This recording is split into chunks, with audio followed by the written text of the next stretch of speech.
Hello friends, welcome to Pebbles. நம்ம இன்னைக்கு செய்ய போறது தட்டு இட்லி. இதுக்கு தேவையான மெஷர்மென்ட்ஸ் அதாவது அரிசி, உளுந்து, இது கூட வந்து நம்ம அவலும் ஆட் பண்ண போறோம், ஜவ்வரிசி, வெந்தயம். இதனோட மெஷர்மென்ட்ஸ் வந்து எவ்வளவுங்கறத நான் இப்ப சொல்ல போறேன். தட்டு இட்லி கூட இன்னைக்கு வந்து சைடு டிஷ் என்னன்னு பாத்தீங்கன்னா வெங்காய சட்னி. இது வந்து எல்லாத்துக்குமே ரொம்ப ஃபேவரட் சைடு டிஷ். அது மட்டும் இல்லாம பொடி வந்து நான் ஆல்ரெடி வந்து லிங்க் கொடுத்துறேன். நீங்க அதை பார்த்து நீங்க தெரிஞ்சுக்கோங்க. இட்லி பொடியோட லிங்க் வந்து நான் டெஸ்கிரிப்ஷன் பாக்ஸ்ல கொடுத்துறேன்.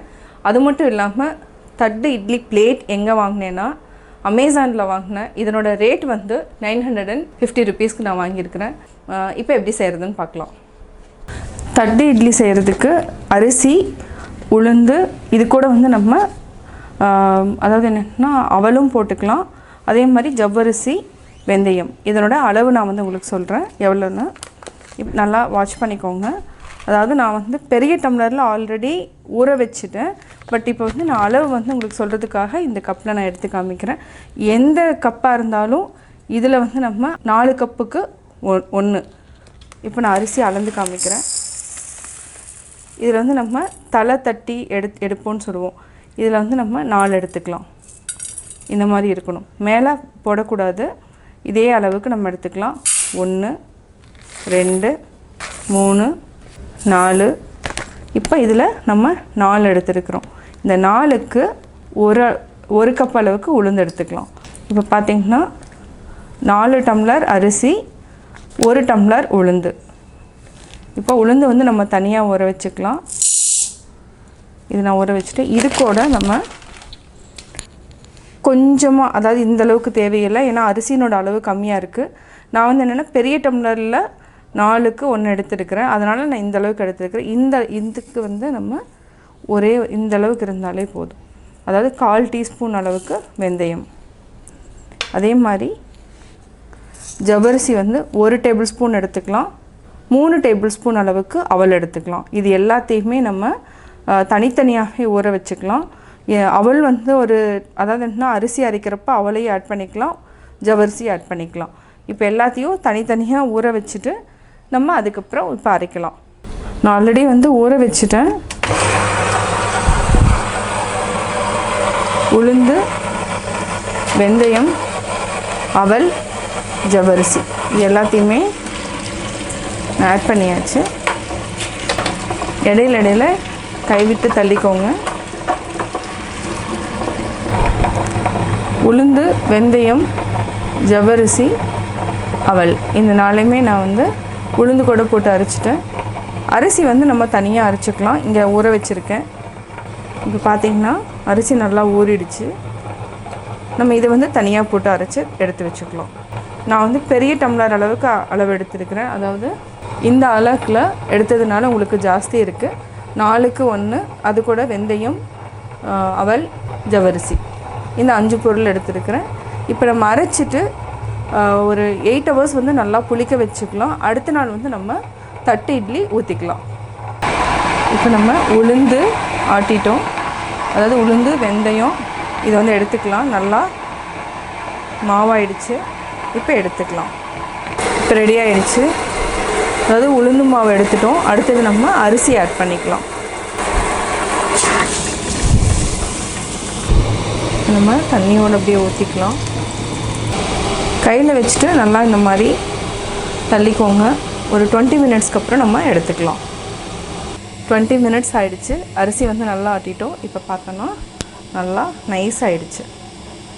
இப்போ நம்ம ஆல்ரெடி அரைச்சி வச்சுருக்கிற உளுந்து மாவு கூட நம்ம நல்லா மிக்ஸ் பண்ணிவிட்டு ஒரு 8 மணி நேரம் புளிக்க வச்சுட்டு அடுத்த நாளைக்கு நம்ம இட்லி ஊற்றிக்கலாம். அதாவது தட்டு இட்லி தான் நம்ம செய்ய போகிறோம். தட்டு இட்லி ஊற்றிக்கலாம். இப்போ ஆஃப் பண்ணிவிட்டு எடுத்துக்கலாம். எடுத்துட்டோம். இது கூட நான் உப்பு சேர்க்க போகிறதில்ல. இப்போ வந்து வெயில் ஜாஸ்தி இருக்கிறதுனால புளிச்சிடும். நம்ம வந்து இதை வந்து 2 மாவாக நான் பிரித்து வச்சுட்டு இட்லி ஊற்றுறமோ அந்த டைமுக்கு நான் உப்பு ஆட் பண்ணிவிட்டு இட்லி ஊற்றிடுவேன். இது 2யும் நல்லா கலந்துக்கோங்க. இப்போ மாவு வந்து நம்ம கரைச்சிட்டோம். இதை வந்து நம்ம மூடி வச்சுக்கலாம். ஒரு 8 மணி நேரம் கழித்து இப்போ ஓப்பன் பண்ணிக்கலாம். இந்த தட்டு இட்லி பிளேட் தான் அமேசானில் வாங்கினது. இது எப்படி வந்து யூஸ் பண்ணோம்னா இது வந்து அப்படியே தான் இருக்கும். நம்ம இந்த மாதிரி எடுக்கணும். இது நிறைய பேர்த்துக்கு வந்து கன்ஃபியூஸ் ஆகும். வாங்கினோன்னே பார்த்தோன்னா எந்த போர்ஷன் பார்த்திங்கனாலும் எடுக்கிற மாதிரி இருக்காது.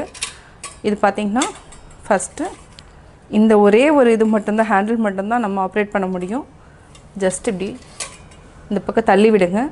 அதுக்கப்புறம் நம்ம பிளேட்ஸ் எடுத்துக்கலாம். ஒரு பிளேட்டாக நம்ம எடுத்துக்கலாம். அதுக்கப்புறம் நம்ம ஃபிட் பண்ணிக்கலாம். நம்ம இட்லி ஊற்றுனதுக்கப்புறம் இது பண்ணிக்கலாம். அதுக்கு முன்னாடி நான் ஆல்ரெடி வாஷ் பண்ணி வச்சுட்டேன். இப்போ எண்ணெய் அப்ளை பண்ணிக்கலாம். இதுக்கு நல்லெண்ணெய் தான் நான் ஊற்ற போகிறேன். இந்த மாதிரி நம்ம எண்ணெயை வந்து எல்லா பிளேட்லேயுமே அப்ளை பண்ணி வச்சுக்கலாம். அதுக்கப்புறம் இட்லி மாவு ஊற்றிக்கலாம். இது கூட நம்ம கீ கூட ஆட் பண்ணலாம். குழந்தைங்கன்னா கீ ஆட் பண்ணிக்கலாம். நான் வந்து நல்லெண்ணெய் தான் யூஸ் பண்ணுறேன். அதாவது இட்லி மாவு நம்ம நேற்று வந்து ஆட்டி வச்சிட்டோம். 8 hours ஆகிடுச்சு. நல்லா புளிச்சிடுச்சு, பார்த்திங்கன்னா தெரியும். இதை வந்து நான் சின்ன பாத்திரத்தில் மாற்றிட்டேன். ஏன்னா இதுக்கு வந்து இந்த மாவுக்கு தேவையான அளவு தான் நான் உப்பு போட போகிறேன். மீதி வந்து அப்படியே ஃப்ரிட்ஜில் எடுத்து வச்சாச்சு. இப்போ நம்ம தேவையான அளவு உப்பு ஆட் பண்ணிக்கலாம். போதும், இந்த அளவுக்கு இருந்தாலே கொஞ்சமாக தண்ணி ஊற்றிக்கலாம்.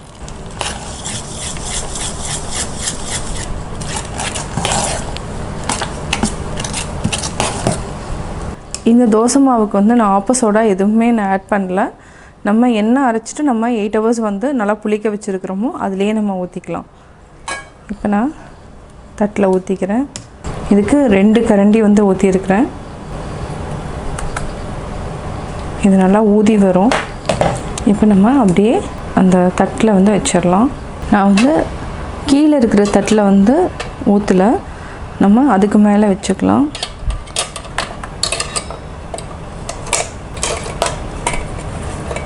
இப்போது லாக் பண்ணிக்கலாம். இப்போ என்னென்னா இட்லி குக்கரில் வச்சுக்கலாம். ஏன்னா இதுக்குன்னு வந்து நம்ம இட்லி அதாவது தனியாக வாங்கலை. ஸோ இந்த அடித்தட்டில் வந்து எப்படி இருந்தாலும் தண்ணி வர்றதுனால ஃபுல்லாக தண்ணி இதில் போய் ஸ்டே ஆகும். அதனால் நான் மேலே இருக்கிற 3 தட்டில் மட்டும் ஊற்றிட்டேன். இப்போ நம்ம அப்படியே வச்சுக்கலாம். இப்போது இது ஒரு 10 minutes அளவுக்கு நம்ம வேக வச்சு எடுத்து வச்சுக்கலாம். மூடி போட்டுக்கலாம். 10 minutesக்கு அப்புறம் எடுத்துக்கலாம். நம்ம இப்போது சட்னி ரெடி பண்ணிடலாம். வெங்காய சட்னிக்கு 2 பெரிய வெங்காயம் எடுத்துருக்கிறேன். சின்ன பொடியாக கட் பண்ண வேண்டியதில்லை.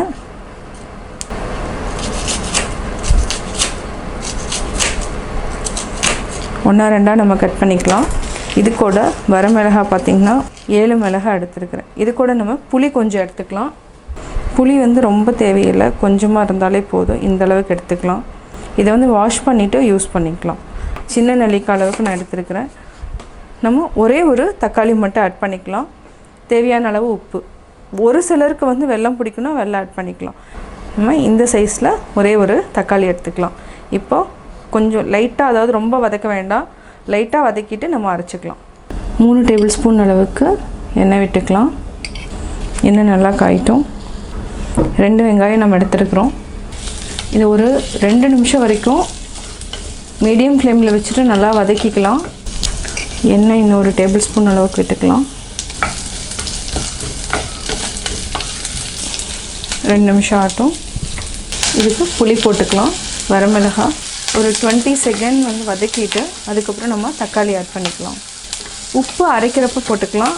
இப்போ உடனே போட்டிங்கன்னா தண்ணி விட்டுரும். அதனால் அரைக்கிறப்ப போட்டாலே போதும். இப்போ நம்ம தக்காளி ஆட் பண்ணிக்கலாம். 2 நிமிஷம் வதக்கிட்டு ஆஃப் பண்ணிக்கலாம். இப்போ ஆஃப் பண்ணிவிட்டு ஆற வச்சு அரைச்சிக்கலாம். ரொம்ப வதக்க வேண்டியதில்லை, கொஞ்சமாக வதக்கினாலே போதும். இந்த அளவுக்கு இருந்தாலே போதும். மிக்சியில் போட்டோம், ஆறிடுச்சு. உப்பு போட்டுட்டு அரைச்சிக்கலாம். சட்னி அரைச்சிட்டோம். அதாவது ரொம்ப பேஸ்ட் மாதிரி வேண்டாம், கொஞ்சம் திரியாக அரைச்சிட்டோன்னா அந்த சட்னியோட டேஸ்ட் வந்து நல்லாயிருக்கும். இப்போது நம்ம இட்லி வந்து எடுத்துக்கலாம். இட்லி எடுத்துக்கலாம். இட்லி ரெடி ஆயிடுச்சு. இப்போ எடுத்துக்கலாம்.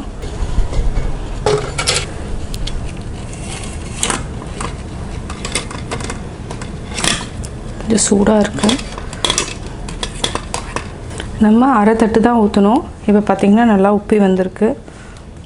நம்ம அப்படியே ஃபஸ்ட்டு ஓரத்தில் ஃபுல்லாக எடுத்துக்கலாம். இட்லி தட்டு அப்படியே சாய்ச்சிக்கலாம்.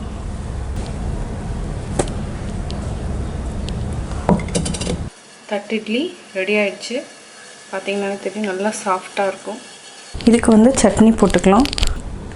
தட்டு இட்லி இதுக்கு வந்து பொடிக்கு வந்து நம்ம நெய் இல்லைன்னா நல்லெண்ணெய் ஊற்றிக்கலாம். நான் நல்லெண்ணெய் தான் ஊற்ற போகிறேன். சுவையான தட்டு இட்லி, வெங்காய சட்னி, பொடி 3மே ரெடி ஆகிடுச்சு. இப்போ சாப்பிட ஆரம்பிக்கலாம் சூடாக. இந்த வீடியோ பிடிச்சதுன்னா லைக் பண்ணுங்கள், ஷேர் பண்ணுங்கள், கமெண்ட் பண்ணுங்கள். மறக்காமல் பெபிள்ஸ் தமிழ் சேனலை சப்ஸ்கிரைப் பண்ணுங்கள். ரெசிபீஸ் மட்டும் நீங்கள் பார்க்கணுன்னா கோபி சுதா சேனலை சப்ஸ்கிரைப் பண்ணுங்கள்.